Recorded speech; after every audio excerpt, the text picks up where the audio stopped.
আমার একটা প্রশ্ন আছে, সেটা হচ্ছে যে এই খাবারটা পছন্দ করে না এমন মানুষ কেউ কি আছে? আমার তো মনে হয় না যে এই খাবারটা পছন্দ করে না এমন মানুষ কেউ আছে। বাচ্চা বড় সকলেই খেতে ভীষণ পছন্দ করে। বাচ্চাদের চোখ দিয়ে যদি জলও বেরিয়ে যায় ঝালের ঠেলায়, তবুও কিন্তু তারা একটা একটা করে টুকটুক করে খেতেই থাকে।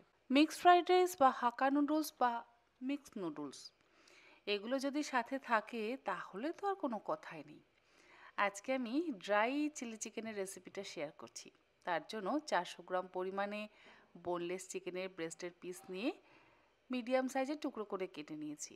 এর মধ্যে দিলাম গোলমরিচের গুঁড়ো, আদা রসুন বাটা, স্বাদ অনুসারে লবণ, ভিনেগার, একটা ডিম, 1 চা চামচ পরিমাণে লাইট সয়া সস।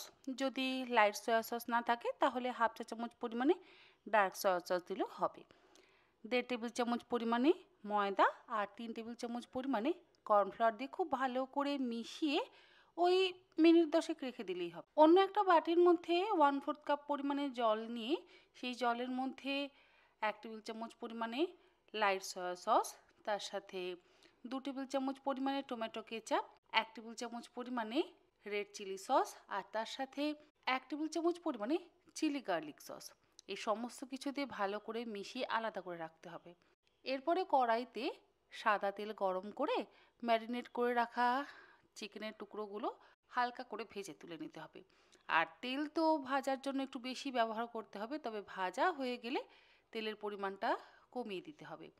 আর কম পরিমাণ তেলের মধ্যে এবারে 1.5 টেবিল চামচ পরিমাণে মিহি করে কুচিয়ে নেওয়া রসুন আর 2-3টে কুচিয়ে নেওয়া কাঁচা লঙ্কা হাই ফ্লেমে 2 মিনিট ভাজা হয়ে গেলে একটু স্প্রিং অনিয়ন দিয়ে এবারে ভালো করে ভেজে নিয়ে আগে থেকে রেডি করে রাখা সসটা দিয়ে হাই ফ্লেমে 1-2 মিনিট একটু নেড়ে নেওয়ার পর ভাজা চিকেনের টুকরোগুলোকে দিয়ে 1 থেকে 1.5 মিনিট হাই ফ্লেমে ভাজতে হবে।